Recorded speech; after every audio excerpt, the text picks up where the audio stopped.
Hello viewers. अच्छा, काफ़ी दिनों से जो एक सवाल मेरे पास आ रहे थे वो ये था कि इंसुलिन इंसुलिन सेफ़ है? इंसुलिन से किडनी तो नहीं ख़राब हो जाती? इंसुलिन जो है वो हार्ट के लिए तो मुज़र नहीं है? इंसुलिन आखिरी इलाज है? अब ये बहुत सारे जो है ना मिसकॉन्सेप्शंस हमारी सोसाइटी में प्रिवेल करते हैं, ना सिर्फ हमारी सोसाइटी में बल्कि ओवरऑल। अच्छा, अगर आप मेरी राय लें और अगर आप मेडिकल साइंस को देखें तो इंसुलिन को, मेरे नज़दीक इंसुलिन आबे हयात है। ये एक लाइफ सेविंग ड्रग है। और इंसुलिन कोई केमिकल नहीं है, इंसुलिन हार्मोन है, यानी आप ही की बॉडी का हिस्सा है जो आपकी शुगर्स को कंट्रोल करता है। इंसुलिन की अगर आप फिजियोलॉजी देखें कि क्या किस तरह काम करता है, क्योंकि हमारे यहाँ शायद मरीज़ों को बताया नहीं जाता, मरीज़ प्रॉपरली एजुकेटेड नहीं होते अबाउट इंसुलिन, तो इस वजह से ये मिथ्स जो है ना वो डेवलप हो जाते हैं। देखिए, इंसुलिन क्या है, अगर मैं इसको आसान ज़बान में बताऊं, कि आप जो कार्बोहाइड्रेट कंज्यूम करते हैं, जो शुगर कंज्यूम करते हैं, हमारी बॉडी में जो एनर्जी का सोर्स है, पेश खैमा है, वो शुगर है।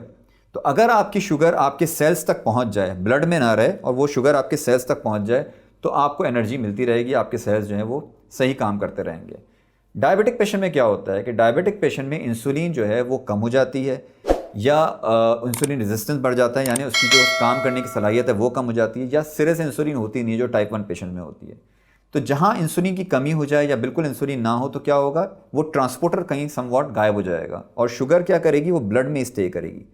तो यही वजह है कि डायबिटिक पेशेंट्स के साथ क्या होता है कि क्योंकि इनके अंदर इंसुलिन रेजिस्टेंस होता है या इंसुलिन नहीं मौजूद होती है या कम मौजूद होती है, तो वो जैसे ही कोई खाना कंज्यूम करते हैं तो वो शुगर जो ट्रांसपोर्ट होनी थी टू द सेल्स वो नहीं हो पाती। अब वो नहीं हो पाती तो जब प्रिक करते हैं एक, तो आपकी शुगर 250-300 आ रही होती है। वजह क्या है कि इंसुलिन नहीं है और वो जो शुगर आपके सेल्स तक पहुंचनी चाहिए थी वो वहीं ठहरी हुई है ब्लड में। जो अद्वियात होती हैं वो इस तरह काम करती हैं कि वो इंसुलिन की रिलीज़ को ज़्यादा बढ़ाती हैं या इंसुलिन की रेजिस्टेंस को कम करती हैं। मुख्तलिफ तरीके होते हैं। अल्टीमेटली जो है वो होता ही है, जैसे आप कहते हैं ना, कान यहाँ से पकड़ें या यहाँ से पकड़ें पीछे से, अल्टीमेटली काम इंसुलिन ने ही करना होता है। तो एक टाइम आता है कि जब आपका जो लबलबा है, लबलबा क्या है, फैक्ट्री है। लबलबा वो फैक्ट्री है जो इंसुलिन बनाता है, और इंसुलिन मैंने आपसे कहा क्या है, ट्रांसपोर्टर है। तो एक वक्त ऐसा आता है कि जो आपके लबलबा जो कि इंसुलिन बना रहा होता है, वो जो फैक्ट्री है वो कम काम करना शुरू कर देती है, उसके सेल्स की डेथ होना शुरू हो जाती है और इंसुलिन की मिकदार कम से कमतर होती जाती है। तो फिर क्या होता है, आप एक गोली से शुरू करते हैं, फिर वो गोली काम नहीं करती, फिर आपको डॉक्टर दूसरी गोली तजवीज़ करते हैं, फिर तीसरी गोली तजवीज़ करते हैं, और आप कहते हैं क्या वजह है कि मैं सब कुछ कर रहा हूँ, डाइट भी कर रहा हूँ, वॉक भी कर रहा हूँ और तमाम अद्वियात भी इस्तेमाल कर रहा हूँ, भारी भारी दवाइयाँ भी कर रहा हूँ, मेरा मैदा भी ख़राब हो रहा है, मगर मेरी शुगर कंट्रोल में नहीं आ रही। उस वक्त आपकी जो घंटी है वो बज जानी चाहिए कि हाँ, अब मुझे ज़रूरत है कि मैं इंसुलिन पे स्विच कर जाऊँ। और अगर आप अब भी नहीं करते तो आप अपने ऊपर बम्बार्ड करेंगे मल्टीपल दवाइयाँ। मल्टीपल दवाइयाँ आपको क्या करेंगी, मुख्तलिफ साइड इफ़ेक्ट्स में डाल देंगी। तो इसीलिए मैं आपको ये बताऊँ कि इंसुलिन जो है वो सेफ़ है, आप उसको बिल्कुल ले सकते हैं। दुनिया भर में अब जो बात हो रही है वो अर्ली इंसुलिनाइजेशन पे बात हो रही है, यानी आप जितना जल्दी इंसुलिन को स्टार्ट कर देंगे उतना आपके जो लबलबा है उसके सेल्स सेव हो जाएंगे।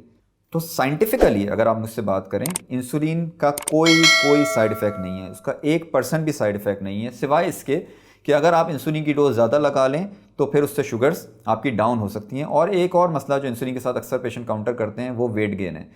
उसके लिए भी आप ये कर सकते हैं कि अगर आप इंसुलिन स्टार्ट करें तो अपना थोड़ा सा जो डेली एक्टिविटी, फिजिकल एक्टिविटी है उसको बढ़ा दें और अपने वेट पे कर्टेल करें।